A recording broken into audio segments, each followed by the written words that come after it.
मेरी पढ़ाई अच्छी चल रही है।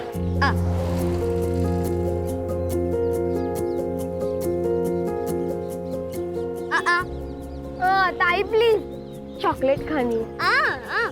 ताई प्लीज ना, चॉकलेट चाहिए मुझे।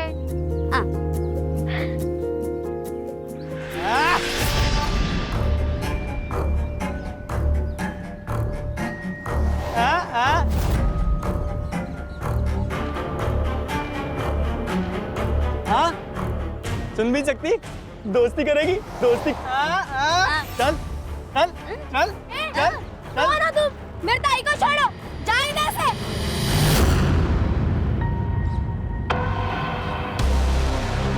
ए, अपनी मम्मी को जाके बोल दे, तेरी ताई शाम को आएगी। चल ताई, चल ताई।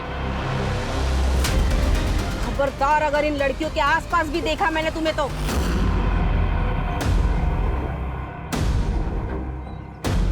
तुम सबकी पुलिस में कंप्लेंट कर दूंगी। चलो निकलो यहाँ से।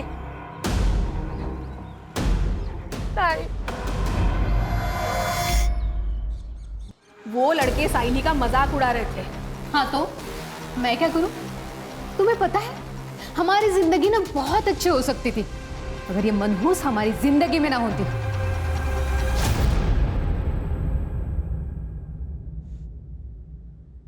तुझे क्या लगता है मैं कम परेशान हूं? कितना अच्छा होता अगर पैदा होते ही मर जाती या अपनी मां के साथ मर जाती।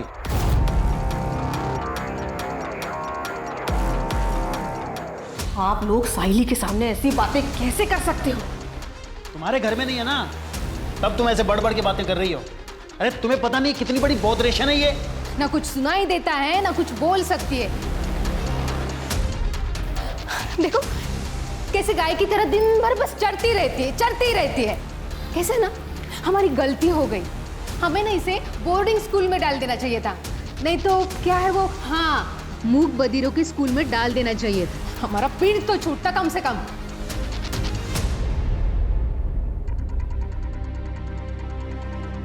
आप लोग ऐसी बातें कैसे कर सकते हो?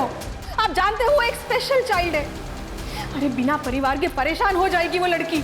उसे प्यार, केयर, एक्स्ट्रा अटेंशन की जरूरत है। तो ये सब मिल जाएगा ना वहाँ पे बोर्डिंग स्कूल में, इसमें इतना हल्ला करने की क्या जरूरत है? तू जा, एक गिलास पानी ले गया और चाय भी बनाना।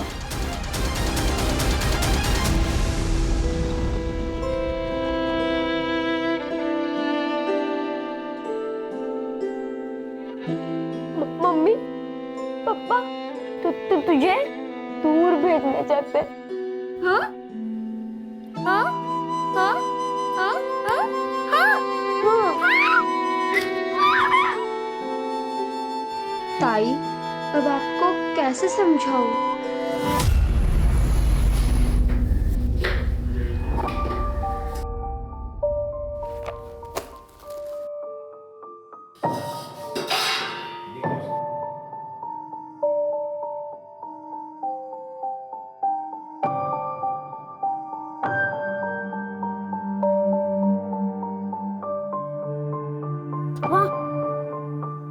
इतनी गरम खिचड़ी कैसे खाएंगे?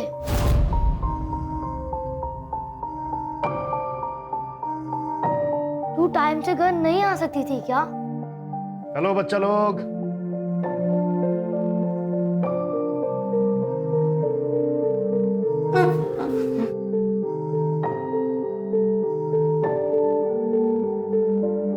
रोहिणी 3-4 घरों में झाड़ू, पोछा, कुटके का काम करती है ताकि उन पैसों से तुम्हें खिला पिला सके और स्कूल भेज सके। तो तुम्हें उसकी कदर करनी चाहिए, शिकायत नहीं।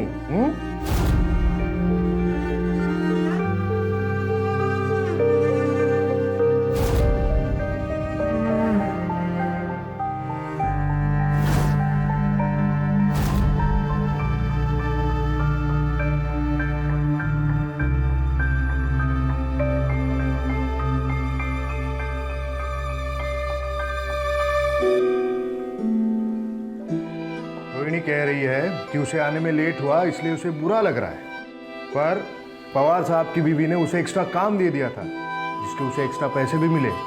और उसी पैसों से वो अपने भाइयों के लिए नए कपड़े भी खरीदेगी। यस।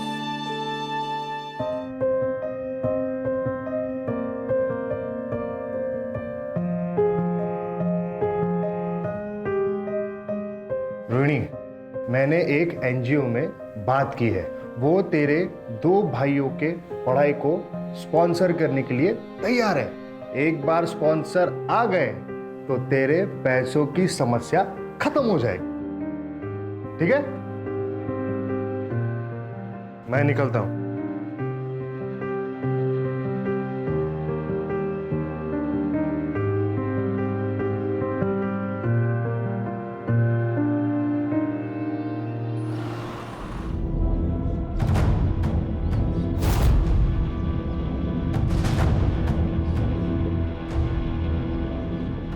नमस्कार वहिनी. अरे कसे हो? शिवाजी भाऊ या ना. कसे आहात? मी मस्त.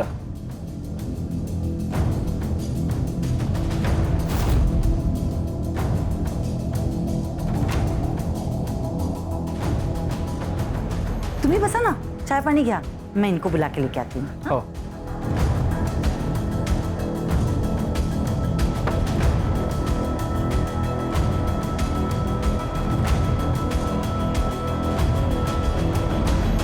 चिमाजी भाऊ कसे आहेत? मी ठीक. बस.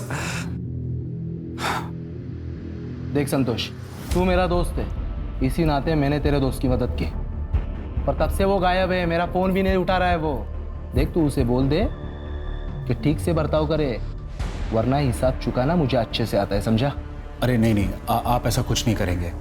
अब मैं उससे बात करके समझाता हूँ.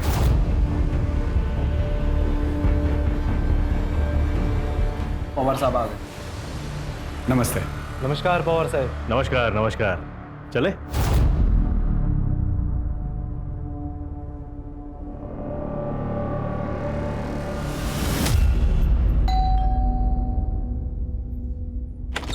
अरे कापसे साहेब या कसे आहात तुम्ही? नमस्ते वहिनी, तुम्ही कसे आहेत? मस्त मस्त, बसा ना. मन्या ए चल.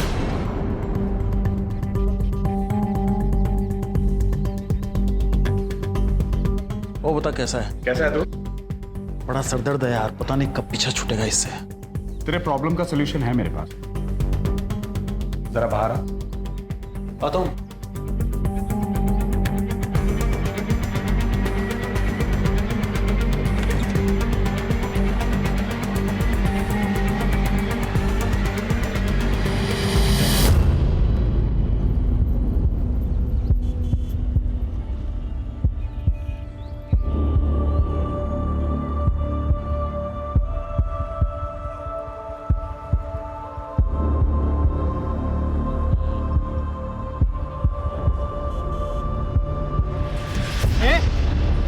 क्या समझती है अपने आप को?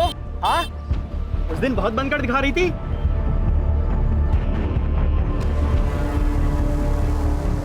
शर्म नहीं आई तुम लोगों को ऐसी घटिया हरकत करते हुए? और आप लोग भी क्या क्या खड़े खड़े तमाशा देख रहे? देखो, चलो मैं तुम्हें घर छोड़ देता हूँ. तुम्हें कुछ नहीं होगा, कुछ नहीं होगा.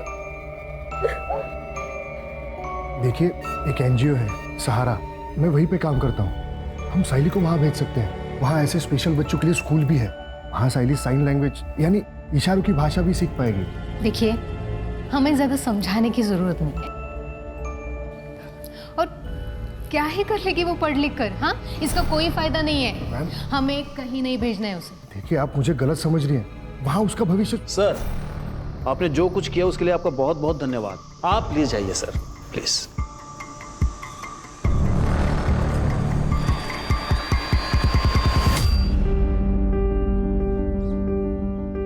ताई, आज हमारे लिए क्या लेकर आओगी? पवार मैडम तीर्थ यात्रा पे गई है. जब वो वापस आएगी तब ताई को काम का एक्स्ट्रा पैसा मिलेगा, तभी ताई हमारे लिए कुछ खरीद पाएगी. वाह, कैंडी! ताई, तू दुनिया की बेस्ट ताई है.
रोना मत बेटा। वो एनजीओ वाला लड़का कौन आता है? केदार दादा। उसको फोन लगा, शायद उसको मालूम रहेगा तुम्हारी ताई कहाँ है।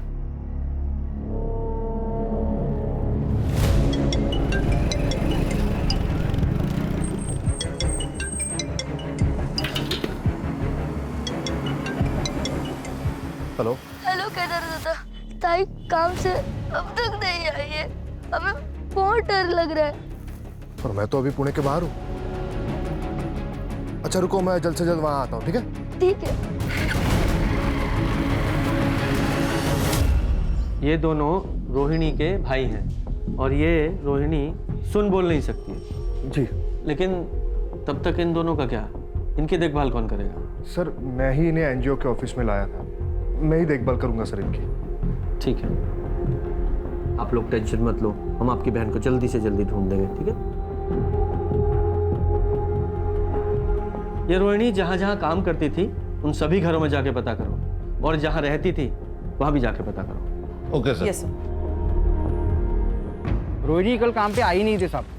अरे पवार साहब? पवार साहब तो कुछ दिनों पहले कैंपेन चले गए, और मृदुला मैडम 2 दिन पहले ही वैष्णो देवी गई। उन लोगों ने सब रोहिणी को कॉल किया था। रोहिणी का भाई उसके लिए फ़ोन पे बात करता था, लेकिन रोहिणी के भाई ने भी फ़ोन नहीं उठाया साहब। रोहिणी बहुत मेहनती लड़की थी, काम भी बहुत अच्छा करती थी और अपने भाइयों से बहुत ज़्यादा प्यार भी करती। एक माँ की तरह संभाला उसने अपने भाइयों को।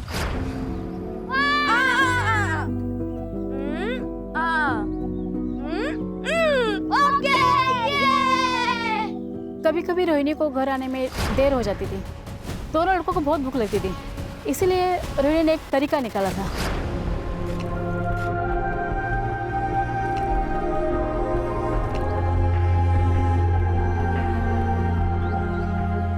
मतलब ये रोहिणी हर तरीके से परफेक्ट है, फिर भी कोई बॉयफ्रेंड या और कोई बात?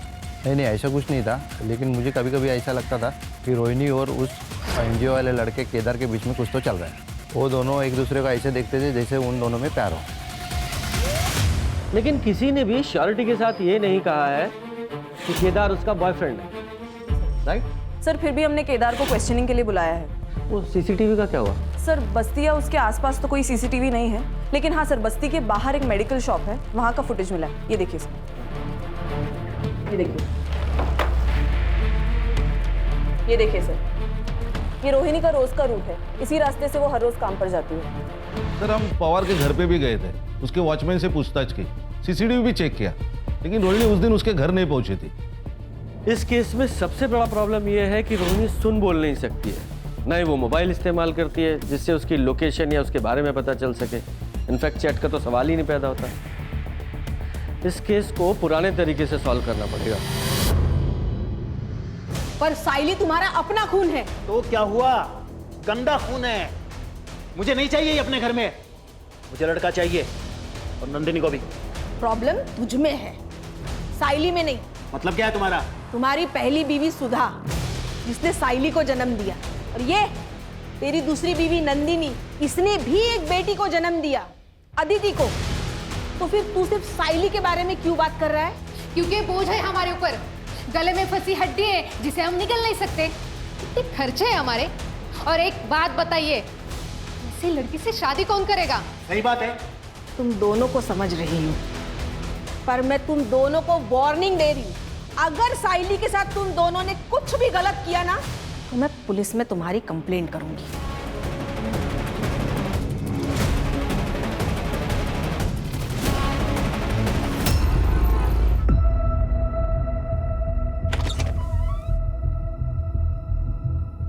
कहाँ है तेरा बाप?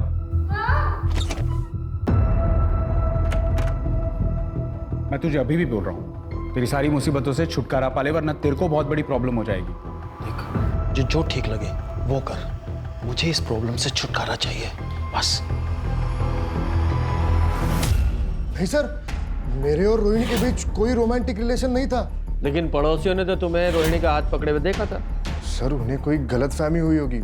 मैं तो बस उसे इमोशनल सपोर्ट देने की कोशिश कर रहा था, क्योंकि मुझे पता है सर, जो लोग बोल और सुन नहीं सकते वो खुद को दुनिया में अकेला महसूस करते हैं। अच्छा, भाई साहब तो बहुत होशियार है। क्या पीएचडी की है सब मामलों में? नहीं सर, एक्चुअली मेरे आई बाबा बोल और सुन नहीं सकते, मुख बधिर है, और अकेला ही होने के नाते मैंने बचपन से देखा है कि ऐसे लोगों को बहुत दिक्कत होती है। इसलिए सर मैंने बचपन में ही सोच लिया था कि मैं ऐसे लोगों के लिए कुछ करूँगा। इसलिए सर मैंने एनजीओ ज्वाइन किया। तो मैं रोहिणी को कैसे तकलीफ पहुँचा सकता हूँ सर? वो तो बहुत यकीन करती थी मुझ पर। भले ही मैंने पिछले 2 साल में कुछ खास नहीं किया उसके लिए, पर सर मेरी उस पर कभी गलत नज़र नहीं गई। Trust me sir. ठीक है, फिलहाल के लिए ट्रस्ट कर लेते हैं, जा सकते हो। लेकिन रोहिणी की अगर कोई खबर मिले तो तुरंत हमें बताना। Okay sir.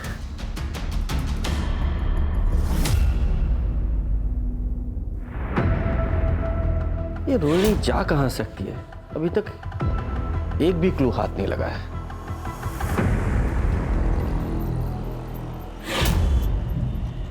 सॉरी, मुझे माफ कर दो। ये लो, तुम्हारे लिए। तुम्हें ये गुलाब और चाहिए? ये गुलाब वहां पर बहुत सारे हैं। चलें? चल आ, चल चल। ए, तू रुक क्यों गई? चल। अरे आगे मिलेगा, आगे चल। अरे रुक, सुन तो, अरे चल ना।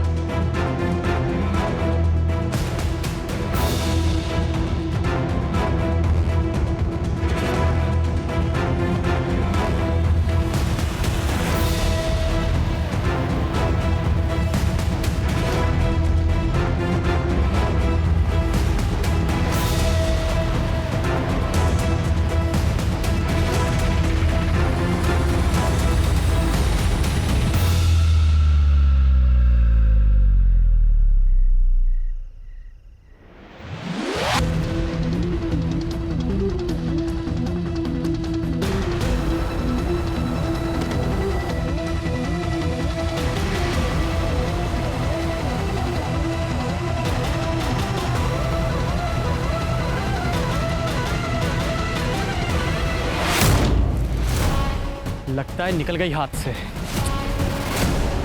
आई नहीं, अभी तक नहीं आई। उसे ढूंढने के लिए जाओ ना। आई, तेरी बहन कोई छोटी बच्ची नहीं है, आ जाएगी वापस। वो रास्ता भटक गई तो? ये तो और अच्छी बात है, भगवान करे ऐसा ही हो।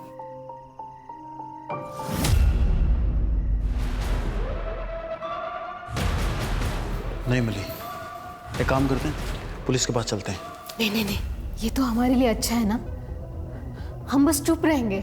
अदिति अगर पूछेगी तो उसे क्या जवाब देगा? आप उसकी चिंता मत कीजिए, मैं अदिति को संभालूंगी।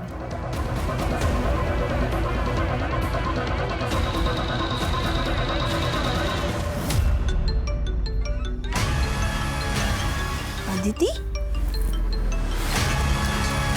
हाँ अदिति बेटा। क्या आज दोपहर से ताई घर नहीं आई है और आई बाबा भी पुलिस के पास नहीं जा रहे? प्लीज सत्या, ताई को ढूंढ दो।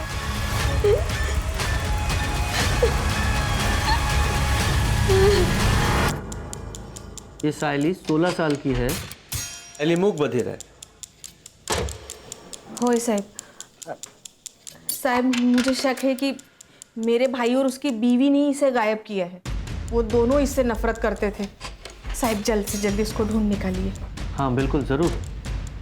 अच्छा, साइली की पूरी डिटेल्स ले लो, जाइए आप। जी सर, आइए।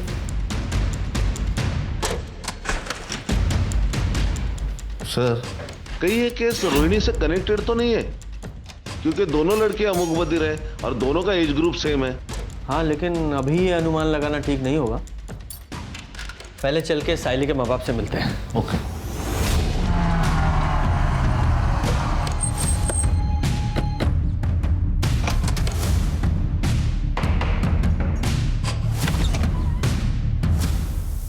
आप लोगों की मीटिंग मिसिंग है? हाँ सर, वो कल शाम से घर नहीं आई है। उसे ढूंढ दो, वो बहुत बोली है, बोल और सुन नहीं सकती। आदित्य बेटा चल, तू अंदर चल, हम लोग बात कर रहे हैं ना। के शांत होइए। अब बेटा इधर आ।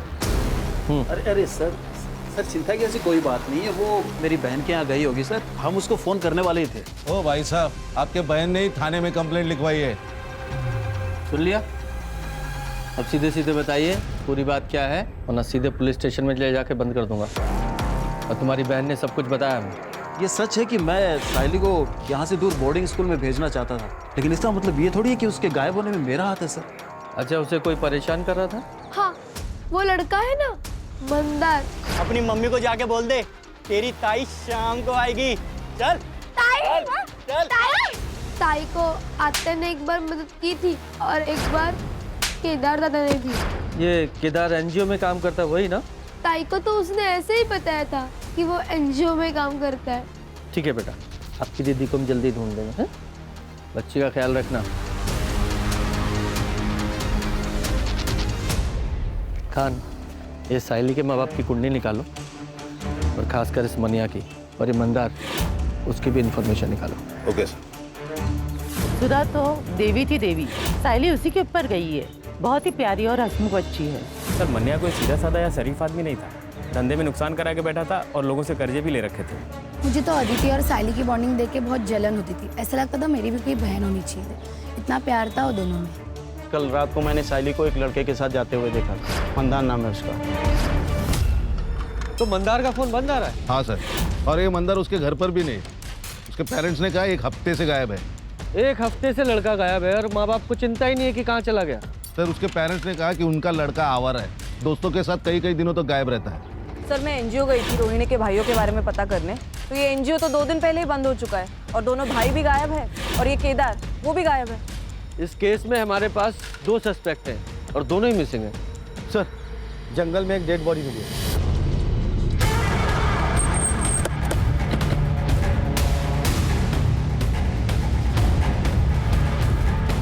सर मल्टीपल स्टैब वुंड्स है और लगता है इसके साथ रेप भी हुआ है। अच्छा, बॉडी को पोस्टमार्टम के लिए भेजो। अगर ये दोनों केस कनेक्टेड है तो साइली भी खतरे में है।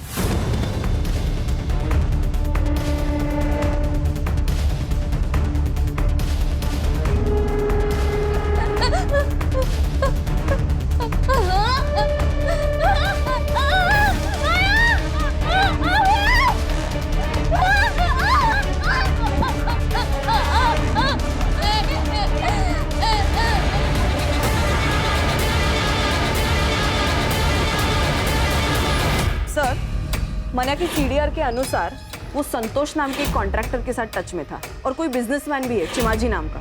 इन सबसे बात करनी पड़ेगी, हो सकता है कोई जानकारी हासिल हो। जी सर।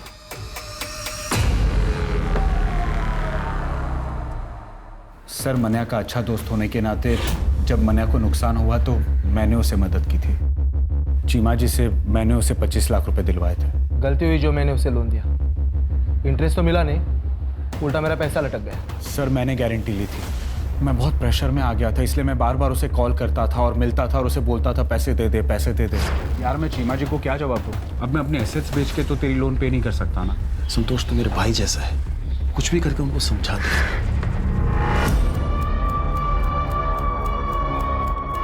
खान, इन लोगों के पास मोटिव तो है साइली को उठाने का, ताकि मनिया पैसे वापस कर सके। नजर रखना इन दोनों पे।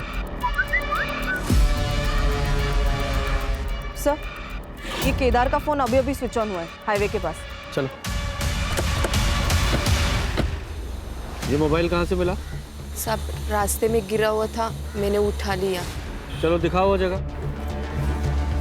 सब यहाँ मिला हुआ था।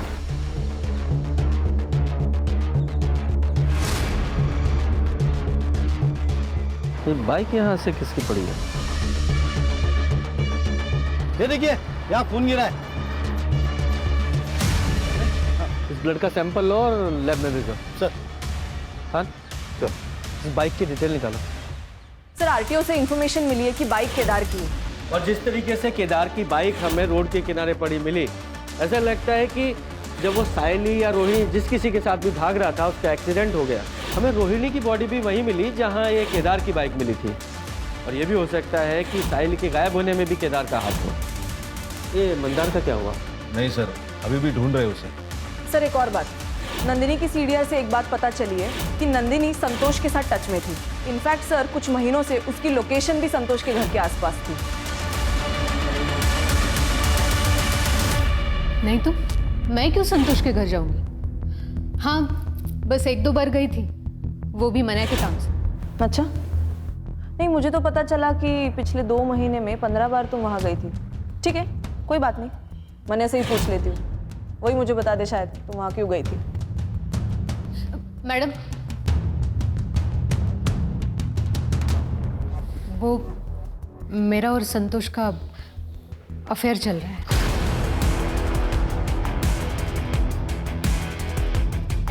मने और मैं हमेशा से एक बेटा चाहते थे। इनके खानदान में कभी कभार ही बेटे होते हैं। मन्या के बड़े भाई जो औरंगाबाद में रहते हैं, उनकी भी 3 लड़कियां हैं, लेकिन संतोष के 2 बेटे हैं जो बोर्डिंग स्कूल में पढ़ते हैं, और उसका बड़ा भाई, उसे भी 2 बेटे हैं। मैं मन्या को बेटी का गिफ्ट देना चाहती थी, बस इसके लिए मैंने संतोष के साथ अफेयर शुरू किया। इसके अलावा मुझे संतोष से कोई लेना देना नहीं। विचित्र बात है ना कि पति को लड़का गिफ्ट करना है तो पति के दोस्त के साथ ही अफेयर कर डाला। वाह, कमाल है सर, नेक्स्ट लेवल की पतिव्रता है। ये डेली सोप के सीरियल के लिए नया सब्जेक्ट मिल गया। सर, रोहिणी की पीएम रिपोर्ट। रोहिणी की मौत हुई है 19 नवंबर को रात को 10 से 12 बजे के बीच, और रीजन ऑफ डेथ है मल्टीपल स्टैब वुंड्स। रोहिणी 2 हफ्ते प्रेग्नेंट थी, तो ये प्रेगनेंसी तो नहीं उसकी मौत का कारण? पॉसिबल है सर। केदार के बारे में इंफॉर्मेशन मिली, वो सिटी हॉस्पिटल में एडमिट है। पिछले हफ्ते उसका एक्सीडेंट हुआ था, फ्रैक्चर भी है। और एक बात सर, एक बाइक के पास जो ब्लड साइन मिले थे वो केदार के हैं। एनजीओ तो बंद हो गया है सर, क्योंकि वहाँ की लीज खत्म हो गई थी और ओनर ने उसे रिन्यू करने से मना कर दिया था, क्योंकि किसी बिल्डर से उसे उस ज़मीन के लिए अच्छे ऑफर मिल रहे थे। इसलिए रातों रात सर एनजीओ बंद कर दिया गया। रोहिणी के दोनों भाई कहाँ हैं? सर एनजीओ को टेम्पररी बेसिस पे पुणे शिफ्ट कर दिया गया है। तुषार और तन्मय सर दोनों वहीं पे हैं। मैं पुणे जा ही रहा था कि हाईवे पे मेरा एक्सीडेंट हो गया। भला उन लोगों का जो मुझे हॉस्पिटल लेके आए। तुम्हें पता है रोहिणी का मर्डर हो गया और वो साहिल वो गायब है। वह तुषार और तन्मय को कैसे बताऊंगा कि बहन मर गई?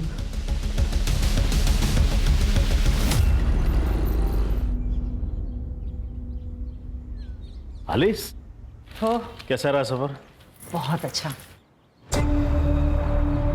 रोहिणी कहाँ है? आज आई नहीं क्या?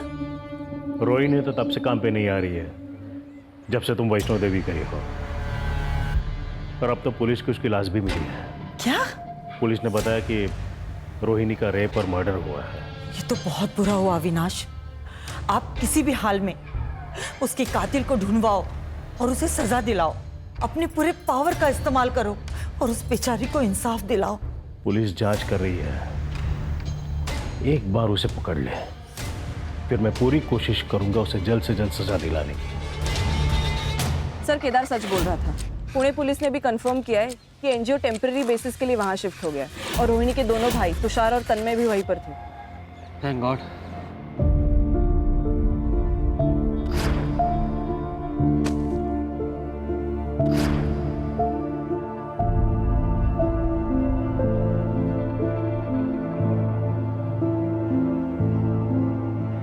ताई, कहाँ हो तुम ताई? जल्दी वापस आओ ना। सर, ये मंदार का फोन मार्केट में बंद हुआ था। ये मंदार के फोन में 2 सिम कार्ड थे, जिसमें से एक सिम कार्ड हमें उसके घर से मिला था।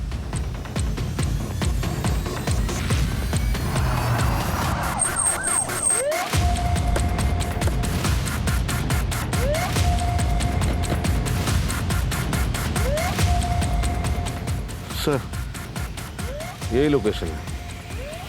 जरा चेक करो। जी सर।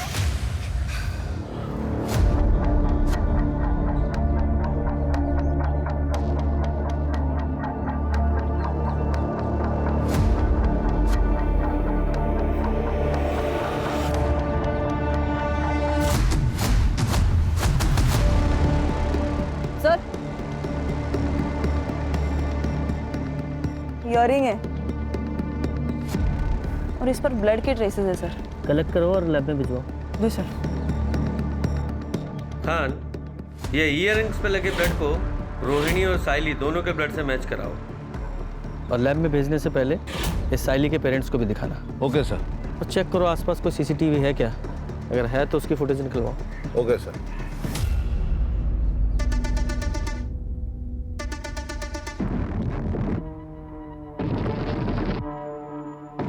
ये तो मेरे ताई के हैं, आप उन्हें लेके नहीं आए? कहाँ है मेरे ताई? बेटा हम साइली को जल्द से जल्द ढूंढ लेंगे। प्रॉमिस? प्रॉमिस। सर, वो जो इयररिंग्स पे ब्लड मिला था वो रोहिणी और साइली दोनों के ब्लड से मैच नहीं होता। और हाँ सर, वो जो ब्लड हमें रास्ते पर मिला था उसके आसपास का सीसीटीवी हमने चेक किया तो उसमें एक गाड़ी नजर आ रही है जिसमें एक लड़की लेटी हुई है। उसका चेहरा तो क्लियरली दिख नहीं रहा और सर गाड़ी का नंबर भी क्लियरली नहीं दिख रहा। उस पूरे एरिया को फिर से चेक करते हैं।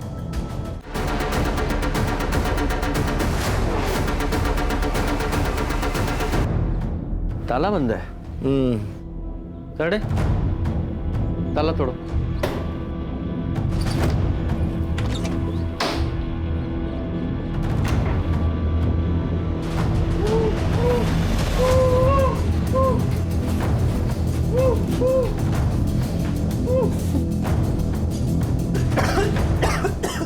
अच्छा, पानी दो। तुझे यहाँ किसने बांध के रखा है? उस रात जब मैं साइनी के साथ था तो मुझे किडनैप कर लिया गया।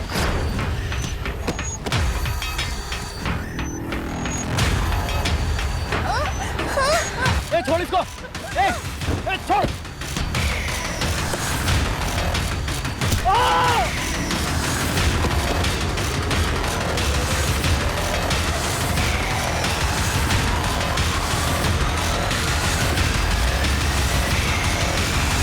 और जब मेरी आँख खुली तो मैं यहाँ था। मुझे नहीं पता कि मैं कितने दिनों से यहाँ पर हूँ। 1 हफ्ता हो गया तुझे। जब तूने साइली पे हमला किया था तब से गायब है तू, और तेरी वजह से वो भी सिंह है। मैं तो बस साइली का फ़ायदा उठाना चाहता था।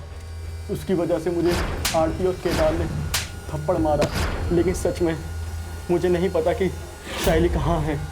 तुझे उस कार का नंबर याद है? नहीं, अंधेरे की वजह से मैं ज़्यादा देख नहीं पाया। सर कुछ हाथ नहीं लगा और कोई खबरबात भी नहीं। सर हमने पूरी तरह ट्राई की कि ये जानने के लिए कि वो गैराज किसका है, लेकिन कुछ नहीं सर। और वो एरिया भी पूरी तरह छान लिया, साइली का भी कुछ पता नहीं। हाँ क्या सर? हाईवे के पास एक लड़की मिली है बेहोश हालत में और उसका डिस्क्रिप्शन भी साइली से मैच होता है। अच्छा, तुरंत वहाँ जाओ।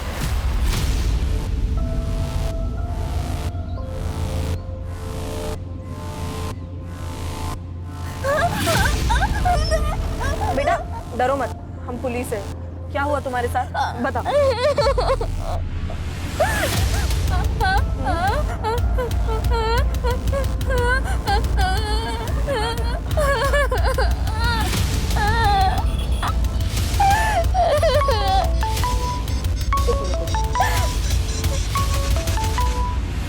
हेलो सर, हम साइली को मेडिकल टेस्ट के लिए लेके जा रहे हैं। और हाँ सर, हमें शायद केदार की मदद लगे।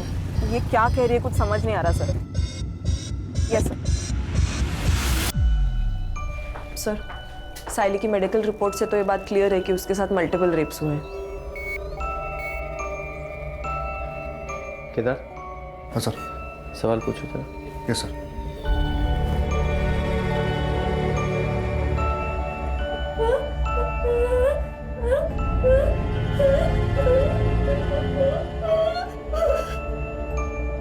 सर मैं कुछ समझ नहीं पा रहा हूँ। ये प्रॉपर साइंस यूज नहीं कर रही है। ये रोहिणी की तरह स्पेशल स्कूल गई नहीं है ना। तो फिर कौन है जो इसकी भाषा समझ सकता है? सर मुझे पता है कि हमारी मदद कौन कर सकता है।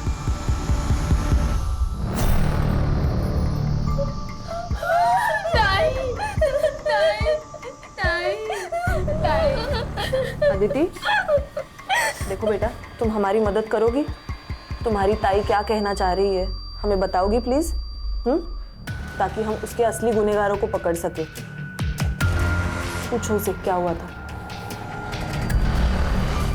क्या हुआ था? ताई कह रही है कि वो एक छोटी सी गंदी सी जगह पे थी, वहाँ बहुत अंधेरा था और एक चारपाई थी और वहाँ 3 आदमी थे।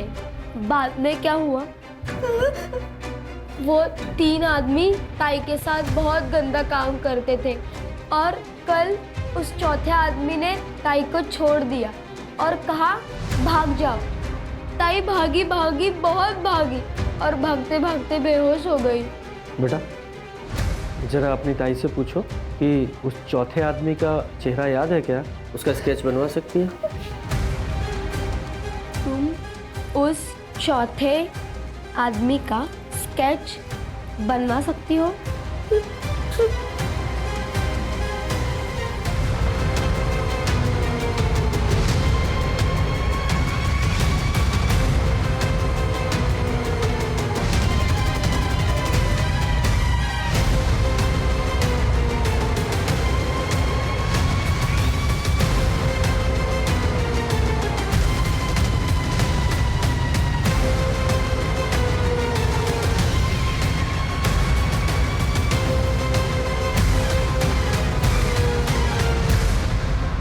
ये स्केचेस,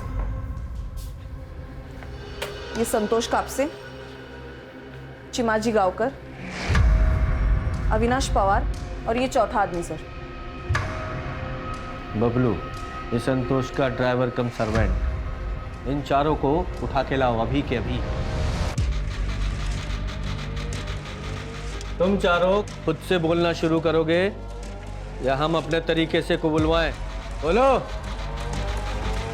सर, हम तीनों ने इससे पहले भी अपने अपने घरों के मेड के साथ कई बार रेप किया है और फिर हम उन्हें अच्छे पैसे भी देते थे ताकि वो अपना मुंह बंद रखें। सर, हमें कम उम्र की लड़कियों के साथ रेप करने में हमें बहुत मज़ा आता है। और फिर एक दिन पवार साहब ने हमें एक मूक बधिर लड़की रोहिणी के बारे में बताया था। और सबसे बड़ी बात, वो किसी को बता भी नहीं सकती कि हमने उसके साथ क्या किया है। Cheers! सर, बबलू मेरे भरोसे का ड्राइवर कम नौकर है। उसने रोहिणी को पवार साहब के घर जाने से पहले ही किडनैप कर लिया।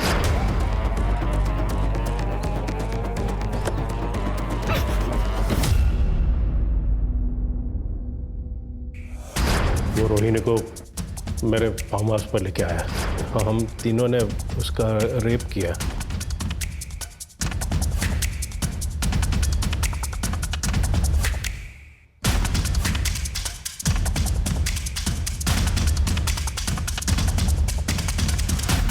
हमने बबलू को भी रेप करने दिया ताकि वो किसी को बता ना सके और अपना मुंह बंद रखे।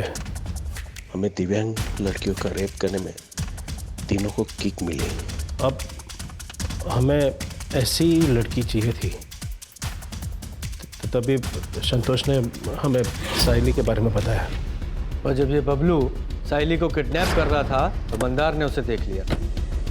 मैंने तो सब साहब लोगों के ऊपर ही छोड़ दिया था कि क्या करना है। सर, हम मंदार को मारने ही वाले थे कि आप सब उस तक पहुंच गए, इसलिए हम सब डर गए और साइली को छोड़ दिया। सर, हमें लगा कि वो मूक बधिर है, किसी को क्या बताएगी। और उसी मूक बधिर लड़की ने तुम चारों हैवानों के चेहरे हमारे सामने ला दिए। रोहिणी के साथ क्या किया? सर, हम रोहिणी से थक गए थे, फिर किसी ने हमें रोहिणी को मारने का ऑफर दिया। किसने ऑफर दिया? हाँ, मैंने ही अपने ड्राइवर की मदद से रोहिणी को मारने का ऑफर दिया था, क्योंकि मुझे मूक बधिर लड़कियों से सख्त नफरत है। उस रात जब बबलू रोहिणी को लेके निकला, तब मैं भी अपने ड्राइवर एकनाथ के साथ शहर के बाहर उसका इंतजार कर रही थी।